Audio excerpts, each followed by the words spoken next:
ஆண்டவராக இயேசு கிறிஸ்துவின் என் நாம் மைப்படுவதாக இந்த நாளில் உங்களை யாவரையும் பார்ப்பதிலே மிகுந்த சந்தோஷம். எப்படிலாம் ஜெபிக்கலாம், ஒரு மெச்சூர்டான பிலீவரா அப்படின்றத குறித்து பார்த்துட்ருக்குறோம். இந்த சீரீஸ் உங்களுக்கு நிச்சயமாக ஆசீர்வாதமாக இருக்கும்னு விசுவாசிக்கிறேன். இதெல்லாம் ஆண்டவர் எனக்கு கற்றுக் கொடுத்த காரியங்கள். நான் 18 வயசில் ஆண்டவருக்குள்ளே ஒப்பு கொடுத்தேன். கொஞ்ச நாட்கள் ஆவியானவரை குறித்து அறிஞ்சுக்கிறேன் அப்படி சொல்லணும். எஸ், ஆவியானவரை சரியாக புரிஞ்சுக்கிற பொழுது என்னுடைய ஜெபங்கள்லாம் உண்மையாக மாற ஆரம்பிச்சது. A matured believer will always pray what the Holy Spirit needed. அது ரொம்ப ஒரு பிரயோஜனமான ஒரு வாழ்க்கையாக இருக்கும். இன்னைக்கு கூட எபேசியர் 5ஆம் அதிகாரம் ஒரு வசனத்தை 21ஆம் வசனத்தை உங்களுக்காக நான் வாசிக்கிறேன். பாருங்கள், தேவ பயத்தோடு ஒருவருக்கு ஒருவர் கீழ்ப்படிந்திருங்கள். அப்போ காட்லி ஃபியர் இஸ் வெரி இம்பார்ட்டன்ட். கர்த்தருக்கு பயப்படுதலே ஞானத்தின் ஆரம்பம். அப்போ கர்த்தருக்கு பயப்படுதல்னா என்ன? பாருங்கள், ஞானத்தை நமக்கு தருகிறார் ஆண்டவரில்.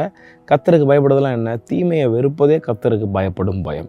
அப்போ தேவ பயத்தோடு ஒருவருக்கு ஒருவர் கீழ்ப்படிய ஆண்டவரது கடைசி நாட்களில் கீழ்ப்படுகிற உள்ள ஆவியை நமக்கு வேணும். Need obedience spirit. அதான் சொன்னேன், அந்த கலாத்தியர் 5:16 என்றைக்கும் மறந்துடாதீங்க. ஆவிக்கேற்றபடி நடந்து கொள்ளுங்கள், அப்போது மாம்சீச்சைகளை நிறைவேற்றாது இருப்பீர்கள். ஆவியானவர் உங்களுக்குள்ளே இருந்தாருன்னா கீழ்ப்படுதுள்ள ஆவியை என்றைக்கும் தந்துகிட்டே இருப்பார். இந்த கடைசி நாட்களில் நம்ம பண்ண வேண்டிய ஜெபம், ஆண்டவர் தெய்வ பயத்தோடு இருக்க எனக்கு தான்.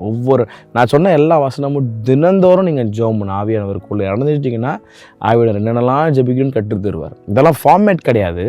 பைபிளில் இருக்கிற எல்லா வசனங்கள் எல்லாமே தேவ ஆவியானவரில் அருளப்பட்டிருக்கிற வசனங்கள் தான் உங்களுக்கு சொல்லிகிட்டு இருக்கிறேன். அப்போது ஓகே, இப்படி தான் ஜெபம் பண்ணணுமா, அப்போ தான் ஃபார்மேட்டாக? அப்படி கிடையாது.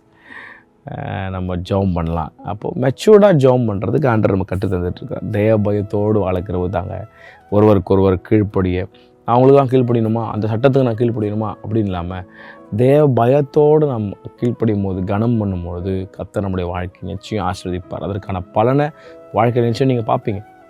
ஸோ தேவ பயத்தோடு வாழ்வதற்கு ஜெயிப்போம், ஜெயம் பெறுவோம். கர்த்தர் ஜெபத்தை கேட்கிறவர். Have a very blessed day. God plus.